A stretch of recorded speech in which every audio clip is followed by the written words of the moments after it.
Should Scotland be an independent country? One question which asks us to choose between two futures. The referendum campaign is hotting up. Tonight, the Deputy First Minister, Nicola Sturgeon, and the Scottish Labour leader, Johann Lamont, go head-to-head.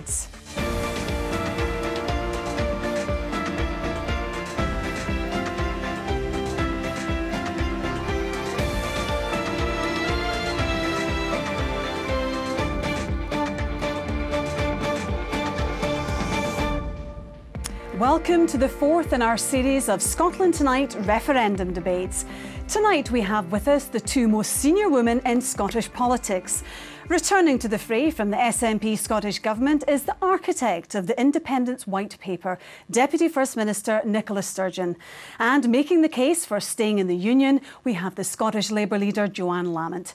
They'll be crossing swords in debate and will also get the opportunity to cross-examine each other.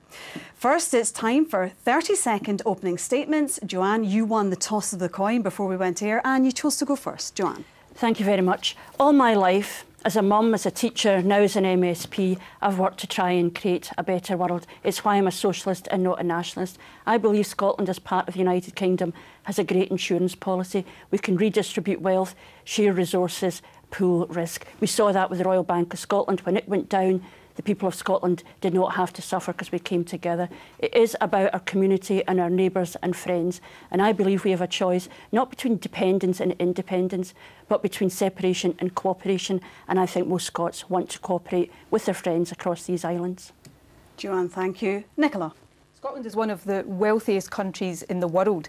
The Financial Times says that an independent Scotland would start with healthier finances than the rest of the UK. There is no doubt we can be independent. We should be independent because it's better for our future if key decisions are taken by those who care most about Scotland, people like you who live and work here. And we must be independent to stop policies that we don't agree with, policies like the bedroom tax being imposed by Westminster governments that we don't vote for. Voting yes puts Scotland's future firmly in Scotland's hands. Nicola, Johann, thank you both for your opening statements. Not long until the real debate starts. But first, over to John and our expert guests. Well, here with me this evening are two of the country's top political editors, Bernard Ponsonby and Colin Mackay. Gentlemen, thanks for joining us. Now, as Rona said there, these are two of the two most senior female politicians in Scotland. Bernard, do you think that might, what effect might it have on the tone of tonight's debate? Well, it's quite interesting because if you read a lot on social media sites, there is a frustration from quite a lot of people out there that the constitutional debate at the moment has been dominated both at the level of the politicians and the commentariat by men.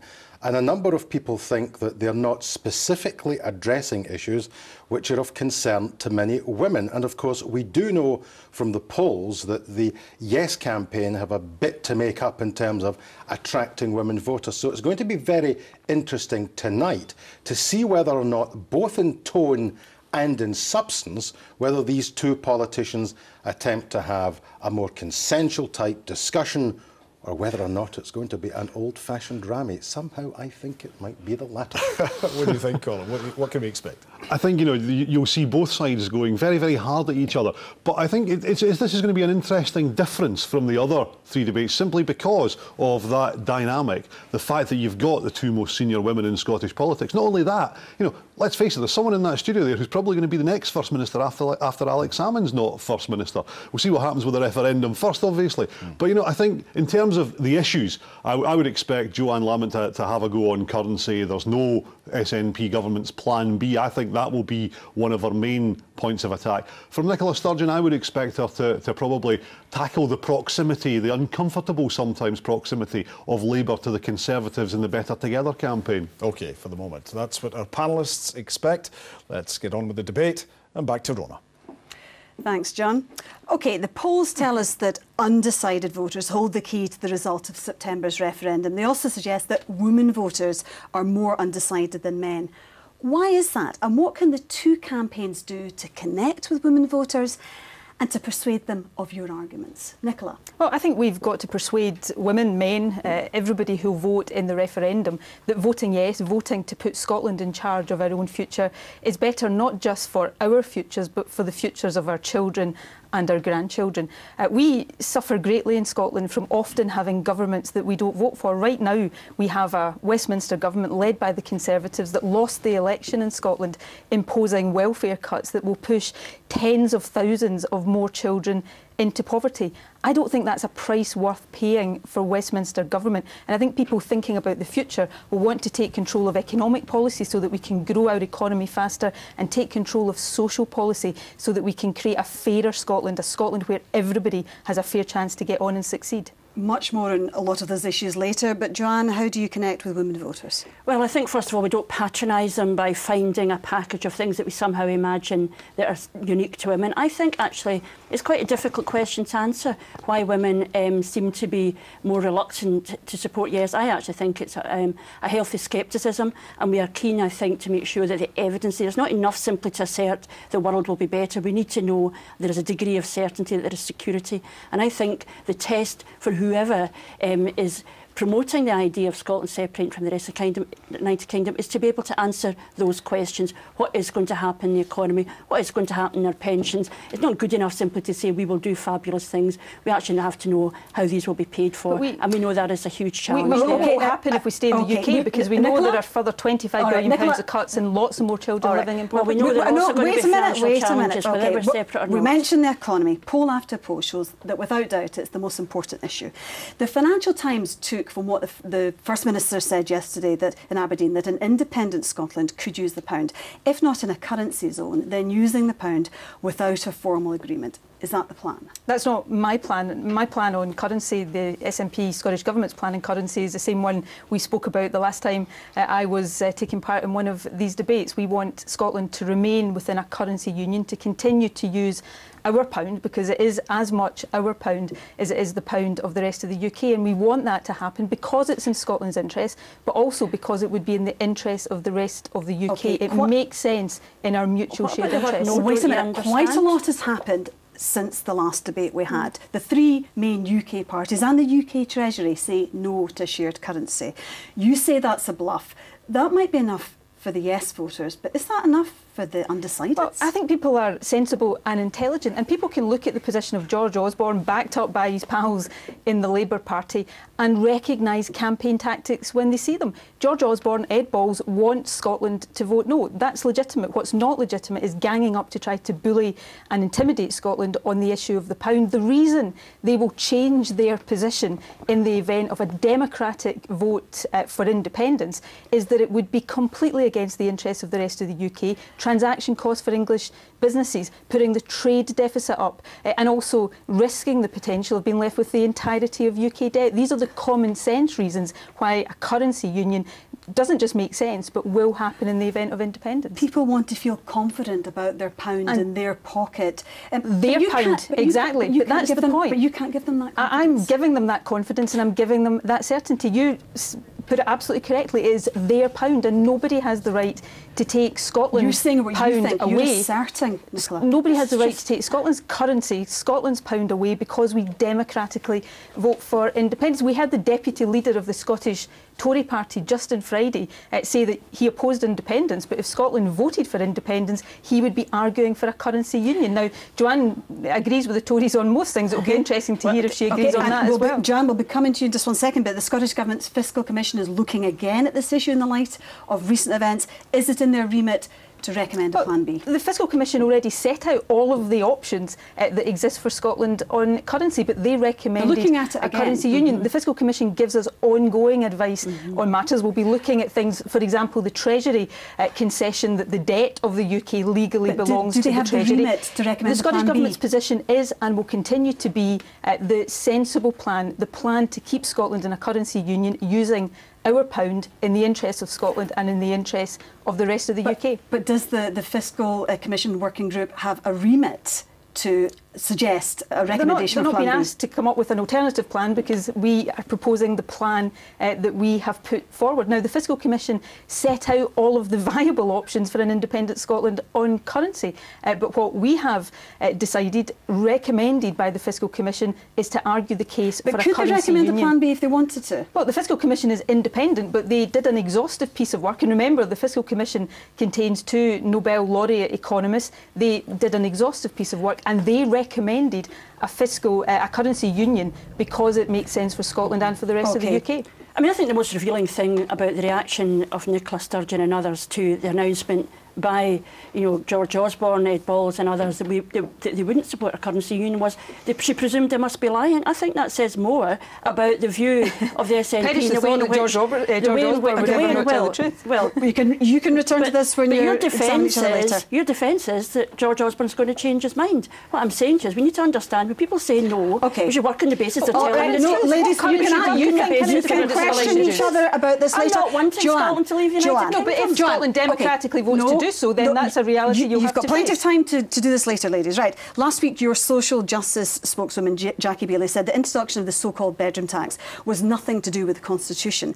In an independent Scotland, would this policy ever have been introduced? Well, certainly I wouldn't support it. Ed Miliband doesn't support it. We see the indignity that is created. And my point about the bedroom tax, that's about political choices. We can't presume that an independent Scotland somehow... But it was introduced under Westminster rule, Yes, of course, Johann. but it could be introduced anywhere if people believed it was a good idea. We're not genetically programmed in Scotland to make political decisions. We choose the world we want to live in, and we have to win the political argument. My frustration with this debate is the idea by changing the Constitution, you presume that somehow the arguments around equality, around justice, around women's rights have been won. They have not. You win them by political argument. And I think the fundamental But Holyrood doesn't control welfare policy. No, they don't. But you would still, whether it was in Holyrood or not, you would actually have to win that political argument. I have fought the Tories all my life. I disagree profoundly with what they are doing around the bedroom tax, which is why we forced the Scottish Government not to use it as an opportunity to prosecute their case for independence,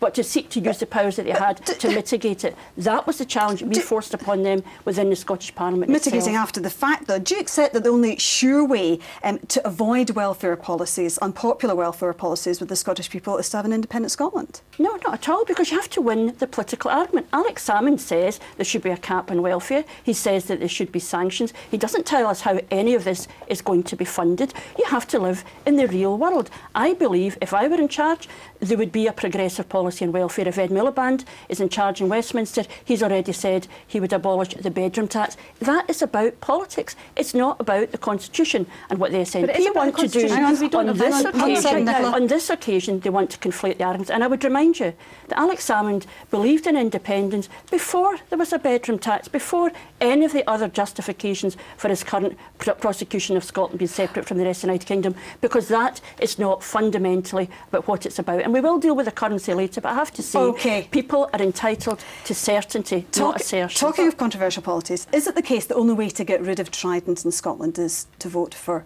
an independent Scotland? No, I don't agree with that. I think the issue about Trident is a much bigger issue. I think there are people right across the world who recognise the danger of nuclear weapons and seek a more peaceful world. But it does seem to me to be a contradiction that on the one hand the SNP say they will get rid of Trident. However, they fought tooth and nail with their own membership to ensure that Scotland would seek membership of NATO, which of course is a nuclear club. Everybody knows that. There seems to me to be a contradiction there. How could you get rid of Trident under Westminster rule? Well, you would get, in my view, get rid of Trident when you win the political argument about how you actually... Well, with respect, there are many people who are, and we know this is a much bigger issue than political parties. There are people who want the world to be a safer place. How do we defend ourselves? How do we not create those kind of risks? That is beyond party. I know there are people who will be supporting independence on the question of Trident, but I also know that people right across the world want to work in cooperation to reduce the number of nuclear weapons. Do you yourself support the renewal of Trident? I have grave reservations about the renewal of Trident, and I have said that in the past, but what I recognise is that debate That debate has to be won, and we have to cooperate across the world in making the world a safer place. It ought not to be a bargaining chip for a political position that the SNP have had for more than 40 years to take Scotland out of the United Kingdom. You're either for or against nuclear weapons. You can't have it both ways. It's not the issue of Trident. It's not the issue of Trident that took you to believe that Scotland should be separate. It is an explanation and a justification now. These are two separate things. This issue, reply briefly and then we'll move on to something else. If you go back to the bedroom tax, and Johan's not fighting the Tories right now, she's in a coalition with the Tories. I don't believe the Scottish Parliament would introduce the bedroom tax. Johann wouldn't do it, I wouldn't do it. But why on earth should we in the Scottish Parliament be forced to find money, take money from other budgets to mitigate the impact of the bedroom tax instead of having the power in Scotland not to have a bedroom tax in the first place? It makes no sense, and Johan's position is incomprehensible. You can return to this later. We've got lots to get through. David Cameron told STV yesterday that he would support an independent Scotland's application to join the EU, but he's one of 28 heads of government. Do you accept it only takes one to veto it and that you'd have to apply? But no country has said that they would veto an independent Scotland's membership of the European Union. And it's interesting, when under pressure yesterday, David Cameron moved from a position of scaremongering on Europe to a position of common sense. Scotland would go through a process. We've set out what that process would be in the 18 months between a yes vote and Scotland becoming independent. But the idea that just because Scotland democratically exercises its right to self-determination, we, having been in Europe for 40 years, Scotland's Europe's biggest oil-producing nation would be cast outside, is simply an affront to democracy, apart from anything else. The simple process, would that mean Scotland would have to apply? We would have a position in the period between a yes vote where we would make a transition from being a member of Europe as part of the UK to being an independent member. We set out the process by which we think that could happen. But would you have to apply, or would membership be automatic? We've set it out in the white paper that we think Article 48, which would be an amendment to the EU treaties, would be the right process to be undertaken. But of course it would be up to... What does that mean in plain English? Would you have to apply or not? We're not applying because we're in Europe anyway, but we're making the point that we have to go through a process of transition to change the status of our membership as membership. That's not what I'm saying. We have to go through a process. There are negotiations involved there. We want to make that transition on the basis of continuity of effect, no detriment to any other member state. But I come back to the point, are we really expected to believe that because Scotland democratically votes to be an independent country, Europe, which we have been a contributing member of for 40 years, would suddenly cast us outside with all of the implications for other member states? Hang on one second, please. You said it was automatic. We're going to come back to you in a second. Once again, though, do you believe that independent Scotland should be Johann, you can speak to Nicola again in a second. Once again, though, on currency, there's a lack of, like in currency, there's a lack of clarity, a lack of certainty. What are undecided voters? I'm setting out a position of certainty both in currency and the EU. I've made an offer to the UK government that we respect each other's position on the referendum, but that we sit down now and talk about how we would make these transitions in the event of a yes vote. I repeat that offer tonight, but the UK government can't have it both ways. They can't refuse those negotiations, but then talk about uncertainty. They're creating the uncertainty. Nicola. Sorry, Johann, what if Scotland votes no? Your party's Devolution Commission's interim proposal was to devolve all income tax to Holyrood. Do you fully support this? Well, as I said, we will be reporting to our conference in March. One prediction I will make... do you fully support this? Well, one prediction, with respect, I've made an arrangement with my diary to be here for this debate. I am not going to move the Labour Party's timetable round the way in which it reports on the Commission to meet the needs of the programme. But you're the leader, you must have an opinion. Well, with respect, we are going through the process and we will report to our conference. But I will make a prediction that no matter what that report says, Nicola will say it's not enough. Because for Nicola, the debate is not about a rational debate about where powers best lie to suit the people of Scotland. It's a fundamental belief that Scotland needs to be out of the United Kingdom, a belief that she's had all of her life, and regardless of the evidence that's now stacking up, she still pursues. Do you support it, though, fully devolving? What I'm saying to you, we will be reporting in March, and I will be able to give you a full report then. The voters are going to have to wait. To March, yes. We know that some of your party... We don't know what Nicola thinks about most things till after September, then we might find the truth. We know that some of your party doesn't support it. Your former finance spokesman, Ken McIntosh, said that that would be independence by default. Well, I don't agree with them, but we will report through the Devolution Commission the rational arguments for where power best lies to make sure we protect the people of Scotland. For us, the debate is not a presumption about where power lies, but actually focused on people's lives. And the risk that we're now facing with a currency which is equivalent to the Isle of Man, with an argument round the EU which is simply not sustainable, we are putting people's lives and livelihoods at risk. How important is it for Holyrood to have more powers? Well, I think we've always argued, we are the party of devolution, we want it to work. We believe it's the best of both worlds, that we bring power as close to people as we can.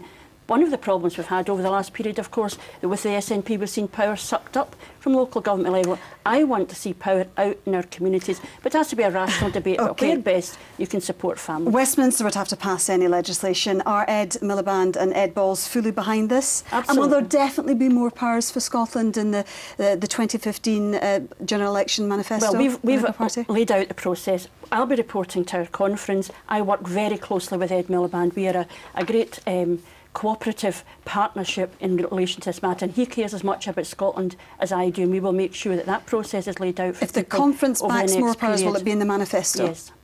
Well, nice, clear answer. Thank you both very much indeed for that, Nicola Sturgeon and Johann Lamont. Now, what do our panel make of what they've heard? John.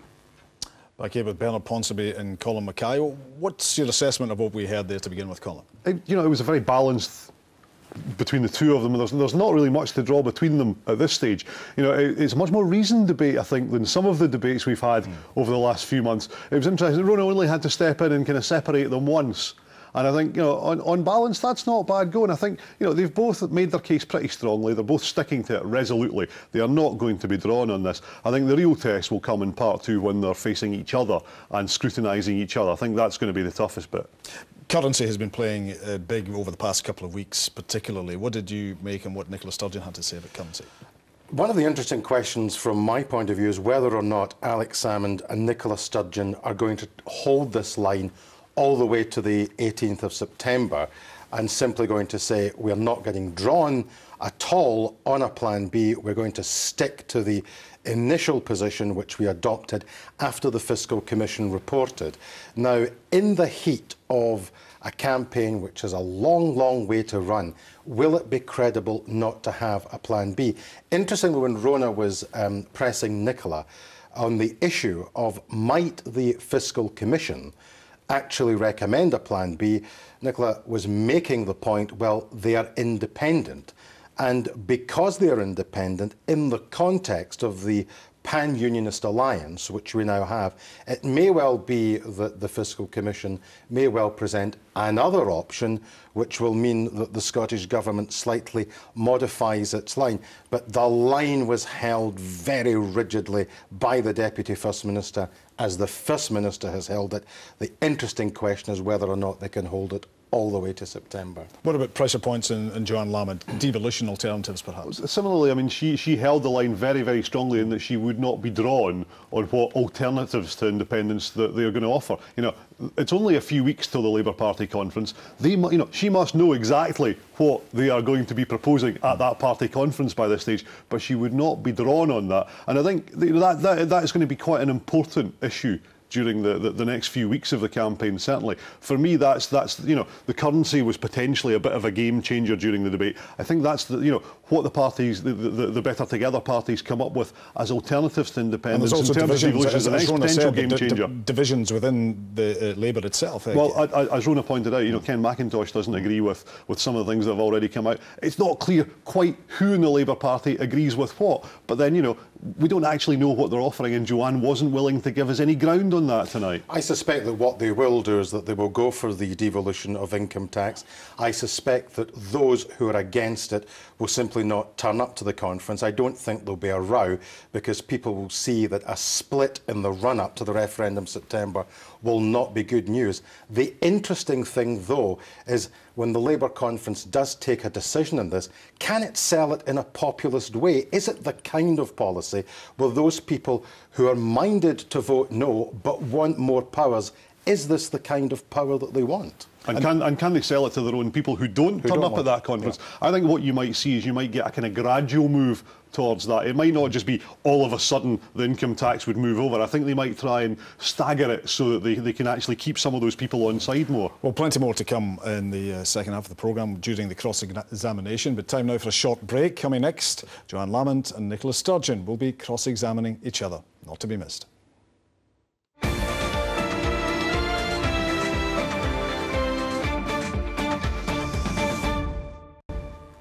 Welcome back to a Scotland Tonight referendum special. In this section of the programme, both the Scottish Labour leader Johann Lamont and the Deputy First Minister Nicola Sturgeon will have 10 minutes each to question each other. I don't want to have to intervene, but I will if you continually interrupt each other and don't play by the rules. I'm sure you'll both be beautifully behaved. Well, before we came on air, Nicola won the toss of a coin and decided to go first. I will remind you when you're halfway through your time and when you've got 1 minute to go. Thank you. Joanne, I want to try to find out where you stand on some of the big consequences of Scotland voting no in September.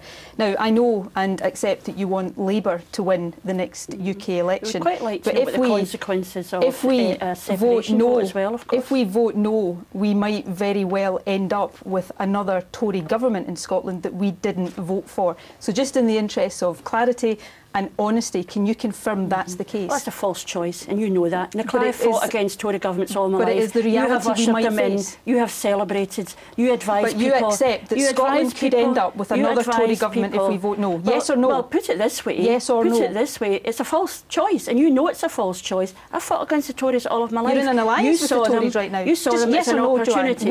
Well, can I suggest will Scotland face the prospect of another Tory government if we vote everything as yes and no? This is an issue of democracy.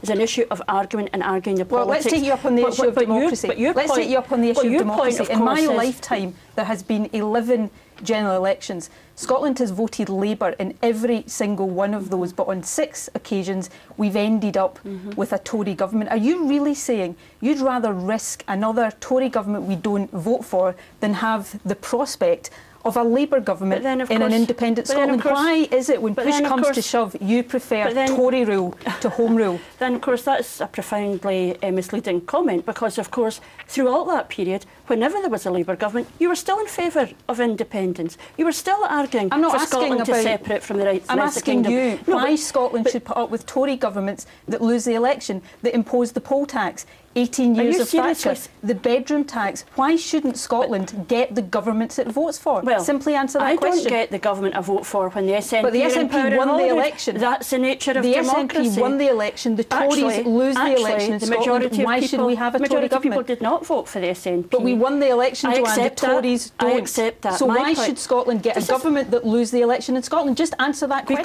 How is that democratic? Because we've agreed to be part of the United Kingdom. Okay. The point I would make to you is you saw the opportunity in 2010 not to support a Labour Scottish leader to make a difference in Scotland. You urged people to vote for anybody but Labour. We tried to build an anti-Tory coalition after the general election in 2007. Let me move on. I think we've established... I know you don't like this, Nicola. I think we've established that if we vote no, we might end up with another Tory government. Let me move on to another issue. Nick Clegg, who gave us the bedroom tax, because for you, you're in a coalition with Nick Clegg, of course. For you, let me move on to another issue. An opportunity to make a case that you've argued for all of your political life. Let me move on to another issue that we touched on earlier. There's a majority in the Scottish Parliament for the scrapping of Trident. There's a majority at Westminster to spend £100 billion replacing Trident. Just let's be absolutely clear, what side are you on? Well, what I've said to you is it's not about a bargaining chip about independence. What side are you on? Do you agree with replacing Trident or not? I know you want everything to be framed in that kind of way. Some straight questions. This is a straight answer. Do you agree with replacing Trident? What I say is that Trident should be negotiated away. It should not simply be used as a bargaining chip for your argument for separation. How do you negotiate it away when your party leader... But how does it square with negotiating away Trident when your party leader is committed to spending £100 billion replacing Trident on the Clyde? I think you'll find Ed Miliband is a man who's prepared to take tough decisions. The Shadow Defence Secretary, in his first outing, went to Barrow to say that Labour was committed to the replacement of Trident. I don't think we're going to take a lecture from you, Nicola, on defence jobs and the importance of shipbuilding in this country. To the replacement to get rid of all of these in order to pursue the question of independence. Hand on heart, Can you, in all conscience, say that replacing Trident at the cost of £100 billion at a time when so many of our children are relying on food banks, when we've got tens of thousands of more children living in poverty, when disabled people are having benefits removed from them, do you really think replacing Trident is the right thing to do? And if you don't, why on earth don't you want the powers here in Scotland to get rid of it once and for all? Well, I would make the point that your own defence spokesperson has said not that that money would be spent in food banks, but it would be spent... Do you agree that you said it would be spent in defence? So don't pretend that scrapping Trident is going to create opportunities like those. You would say it would be spent in defence. I am happy to be in a debate about how we make the world a safer place. But while you're debating and how we reduce... your parties at Westminster are going to be spending £100 billion replacing it. The fact of the matter is, you have found as an explanation, a justification again, for something you believed all of your life. I joined CND before I joined the SNP. And the point of that is? Well, I want to see Trident missiles removed from the River Clyde. Well, I would like to see them removed. You don't have the power. I would you like want to see them removed. I would like to see them removed. That's 5-minute warning, Nicola. You're prepared to leave Westminster with the power, knowing that both of the main parties are going to exercise that power to replace them at a cost of £100 billion. How in all conscience can you agree to that when so many of our people are living in poverty? Because you know that the money saved from Trident won't be addressing questions of poverty, but your political choices, your economic choices are actually going to make life far more difficult for families and communities. You're not prepared to deal with that consequence. I think we've now established that if we vote no, we might get another Tory government and we'll have the replacement of Trident. Let me move on to another issue.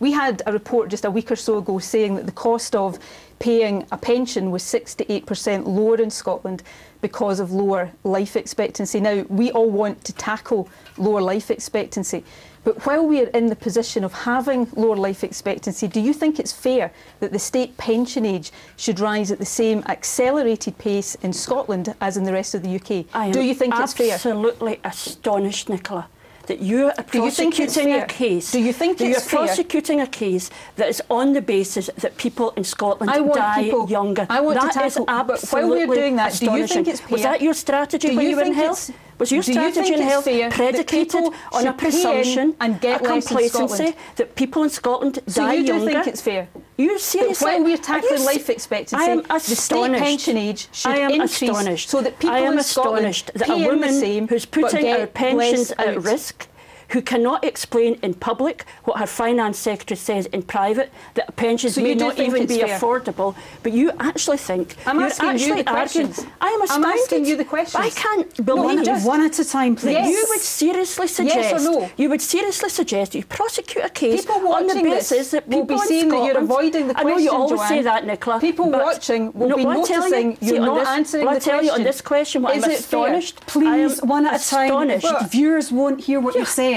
Absolutely. People will be watching. I'll try once more. Is it fair that people in Scotland, while we're tackling lower life expectancy, should pay in the same but get less out? Don't you think it's better that we take these decisions here in Scotland based on our circumstances? Yes or no? Is it fair? That's ludicrous. You haven't answered the question. It's a ludicrous position to suggest that our social policy be predicated on the fact that people are dying younger. Social policy should be predicated on the circumstances we have here in Scotland. And you That's have what's said fair. in private... You've said it's fair. You have said in private... No, I haven't said that. You have said in private that pensions are not affordable. And then you're going to talk about how unfair a pensions policy is when you're putting every person in this country's pension at risk. You haven't given a single straight answer to a straight question. It happens to be true, but let's move on. This is something you generally do. Identify a question and then ask whether people are answering it or not. Well, it's reasonable to be asked a question and to give an answer. Well, I think the idea that a health minister watching this, a health minister who are would say, faced with working longer for less, hearing you refuse to answer whether you think that is fair. And it's all right We've got because to we're dying younger. But in the meantime, That's we your need fairness. strategy. We need fairness for people in Scotland. That's nothing to do with fairness. That's Let me move bizarre. on. You seem to be having real trouble uniting your own party behind more powers for the Scottish Parliament, but surely the minimum that's needed for anybody to take any offer of more powers seriously is an agreement signed up to by all of the anti-independence parties. So can you just tell me tonight, what powers is Scotland guaranteed to get if we vote no? You ask for certainty on all matters from me. I'm asking you for certainty in the interest of the viewers. What powers? Just name me 2 powers that Scotland is guaranteed. Well, which will not be enough for let you. me be the judge of that. Why don't you answer the question? Not be enough for you. I know you keep saying answer the question. 1 minute left. Are you going to let me answer the question? And I would say this, you have created a degree of uncertainty on the currency and whether we're in Europe, and you're going to give anybody a lecture about how we make devolution stronger. You have never sought to strengthen devolution. You've never sought to strengthen devolution. Your job is to prove that it doesn't work. Because it's a ludicrous question. The point is this. I have said, we will name me one. It will not be enough for you anyway, Nicola. So you can't name it. Right. You've tried to dodge every question I've asked you so far this evening, but we've still managed to confirm that if we vote no, we might get another Tory government. Trident will be replaced at a cost of £100 billion. The state pension age will rise regardless of our circumstances, and we're guaranteed no new powers at all. And you can't guarantee You've just anything on currency. all of these things, and Scotland now knows what it doesn't get, and it does get if we vote no. That's why we need to vote yes. Okay. That's time up. Next for the questioning, also for 10 minutes, is Johann. You will also be warned halfway through and be given a minute's warning. Johann. Okay, thank you. Obviously, the currency is really important to people, and we know that you argued for a currency union. I think Jim Sillars, one of your predecessors, said that was stupidity on stilts. The First Minister, I think yesterday, was now suggesting that we could continue to use the pound like the Isle of Man. What major economy has that kind of currency arrangement? Well, I don't support that arrangement. I support a currency union. Your First Minister, your boss does. No, the First Minister supports a currency union. I think we've probably said that many times. I'm sure you've heard it. And let me tell you again, the reasons we support a currency union, because it's in the best interests of Scotland and it's in the best interests of the UK. He said yesterday we could use the pound. Did he say we could use the pound yesterday? It's a statement of fact that no country can be prevented from using the pound. But that is not which major economy? I'm not. It's not your preference. I'm not. But your preference is not on the table. Your preference is not on the table. Please, one at a time. My proposal is a currency union. But nobody's agreeing with you. The deputy leader of the Labour, the Scottish Conservative Party. Do you know what the word no means, Nicola? Do you know what the word no means? In September, we're going to find out what the word yes means. Well, you shouldn't judge people by your own standards. You've been told Carlo said that if Scotland voted yes, he would support a currency union. Right, okay. You agree with the Tories on pretty much everything else. So do you agree with them on that? The Panama relationship with the dollar? I support a currency union like Belgium and Luxembourg had a currency union for 80 years. It wasn't a currency union. I'm surprised you didn't know that. It's not a currency union. Ecuador, the STUC says that it's not a viable option to have that kind of relationship. I don't propose it. Is the STUC wrong? I don't propose it. But your proposal is not on the table, Nicola. Johann, your proposal's not on the table. I've got a poll here. What you've got to do, I've got a poll here. See what you discover. Can I ask you this? Do you ever believe what people say to you? Or do you in a debate always define your own position and what the opposition's view is? And then obviously you win. About your position. I've got a poll here. I'm sorry, I'm asking the questions, Nicola. I've got a poll here that is unpublished. I'm asking the questions, Nicola. Okay. So can you tell me, for the absence of doubt, do you agree with your boss that we could have the same relationship with a pound as the Isle of Man? I don't even know what you're talking about. We propose a currency union. Alexander proposes that. I propose that. It's you not back the Tories. Let me tell you about this. It's not. No, it's not on the table. Right. That as a direct result of Ed Balls cozying up to George Osborne, 30% of people say they are less likely to vote Please Labour. don't talk over each other. 30% of people less likely to vote Labour because Ed Balls has cozied up to George Osborne to bully Scotland on the pound. You're going to pay a heavy price for your coalition with the Conservatives, Johann. Explain this to me, Nicola. Today, George Osborne is a bully, but after September 18th, he's going to be Santa Claus and give you what you want. Why would George Osborne impose transaction costs on his own businesses? Why would George Osborne see the trade deficit go up because oil and gas exports were removed from the balance of payments? Why would George Osborne take the risk of bearing the entirety of UK debt? George Osborne support a currency union because it's in the interest of the rest of the UK as well. Please, one at a time. The viewers want to hear what you both have to say. Okay, I'm going to have to be firm here. The viewers would have loved to know what currency we're going to have. But we're going to have an Isle of Man relationship. Listen, don't talk over each other. Pound in a currency union. Yeah, that is your belief. Did you get it? You don't have that control. Do you want me to say it again? No, listen, one at a time. One at a time. Maybe in your world, Nicola, simply saying something makes it happen. Assuming we do democratically vote yes, what currency do you think we should use? Given that we don't worry about the consequence of the currency, can we maybe talk about something also serious? Jobs. You know people in your constituency. You, like me, represented a shipyard constituency. John Dolan, who's the union convener at Scotston Shipyard, says it is quite clear if Scotland votes yes, we will not be building ships for the UK government. You tell me why he's wrong. Joanne, I am absolutely astonished that you've asked me this question. Do you know why? Because right now, under the Westminster system of government, so he's wrong. Plans, as we speak, are being drawn up to close Govan Shipyard. Govan Shipyard is in your constituency. If it was still in my constituency, I wouldn't be scaremongering about the future. I'd be on the streets campaigning to save Govan Shipyard. Is it okay for Govan Shipyard to close under the union? Is that what you're arguing? That the conveners, the trade union... Jamie Webster. Well, let me quote Jamie Webster, the convener. No, you don't like what Jamie Webster says, because he says the Clyde is where these ships should be built. Absolutely. And all politicians should get behind the Clyde. We know there is no other place to build them. Well, first of all, you know that's not true. Secondly, Joanne, isn't it the case to close Govan right now? You were at a meeting with the conveners on the Clyde and they told you there would be no shipbuilding in Scotland if we voted yes. Did they say that or did they not? You were at the meeting.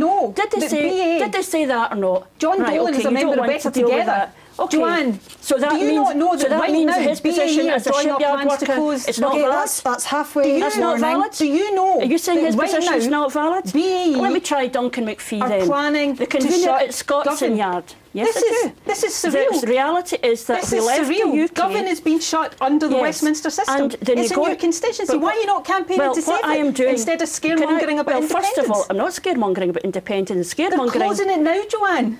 No, they're closing it now. Do you not know? I in your own understand constituency, absolutely they're planning to shut. I'm afraid I'm going to have to come in again. The viewers can't hear you if you talk over each other. We know that from experience. We know that from the other debates. So please, one at a time. This is surreal. Right now. Okay, Nicola. Govan Shipyard is under threat of closure under the Westminster system. The Clyde workforce are working to secure jobs. You know that as well as I do. But they're going to close Govan. BAE. Why are you not fighting for it now? I am, of course, when fighting Govan was in my constituency, I would have done anything to fight to save it. But the reality is this. You're scaremongering about independence when right now, on your watch, on Westminster's watch, BAE are planning to close Govan.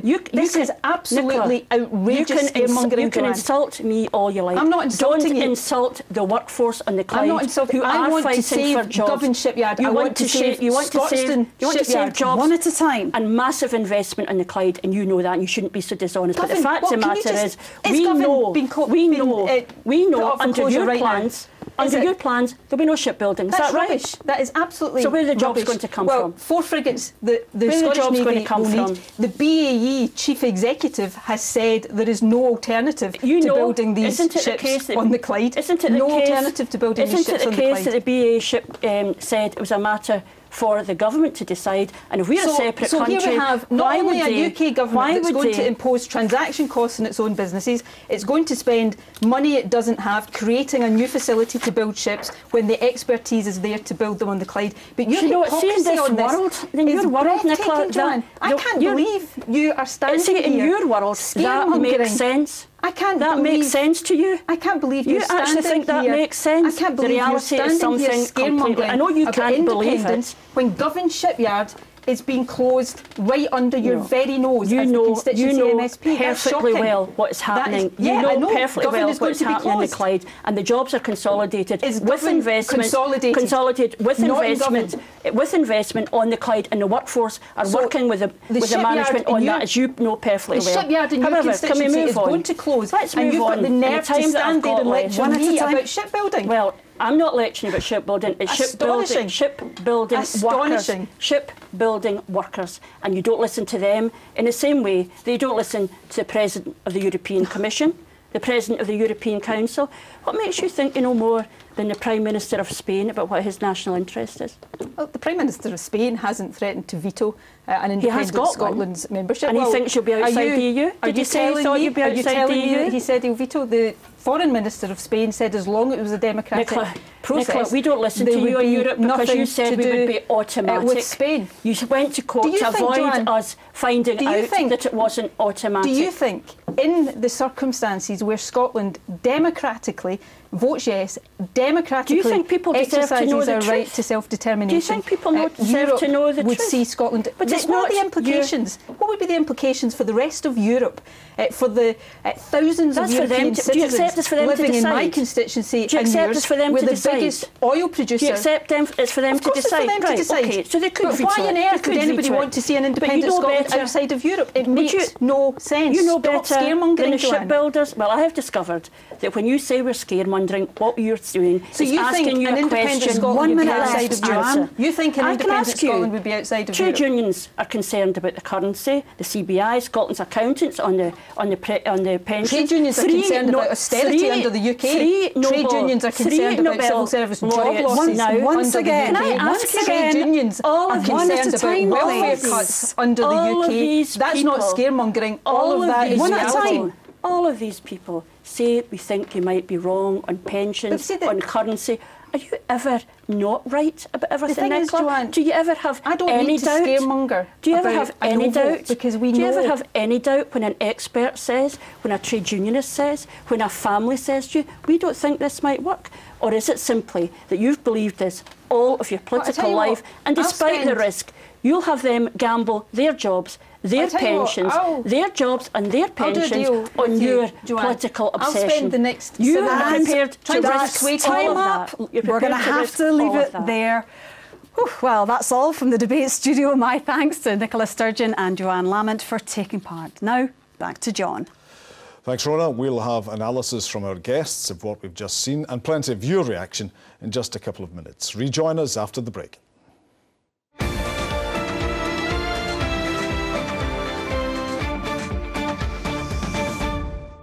Welcome back. As you can expect, a lot of reaction to the debate. Tony, if I'm £500 worse off a year but living in a far fairer and socially just society, then let's have it.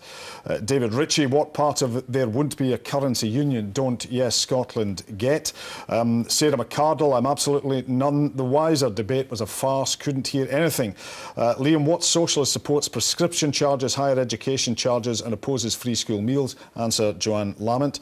Mark Winsland, Nicola Sturgeon keeps talking about independence, yet is in favour of a union with Europe, and plenty more, which you can follow on our Twitter feed. Well, we've got our guests here, Bernard Ponsonby and Colin Mackay. Let's get some reaction from them.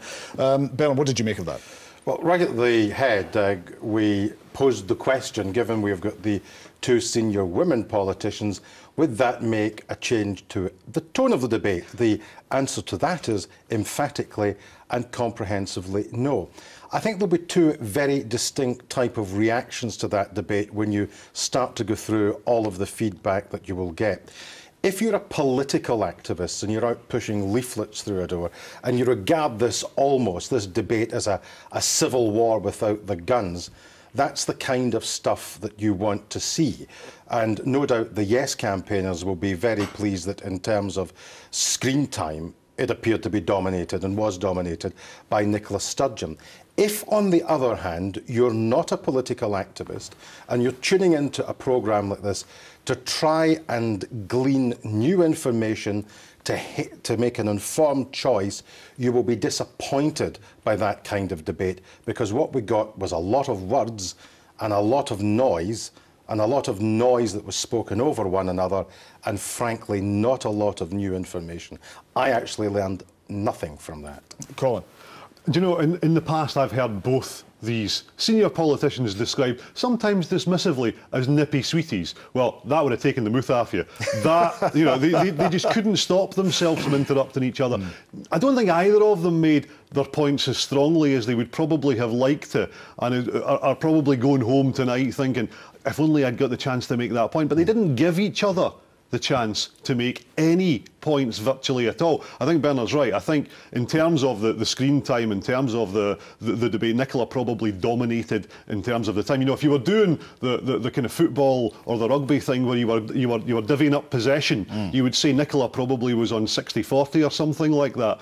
But, you know, beyond that, I don't think we're any further forward. Well, again, I mean, the interesting thing is that when Nicola asked a question, if you just start a stopwatch and see how many seconds would elapse before the interruption came, it probably was actually no more than about 5 or 6 seconds. So there was a sense in which she was both asking the question and then was determined to answer the question as well. And the really interesting thing is that party strategists, when they prepare for these debates, will have looked at the first 3 debates. Nicola Sturgeon, yet again for the 4th time, has by and large chosen the same subjects to go on.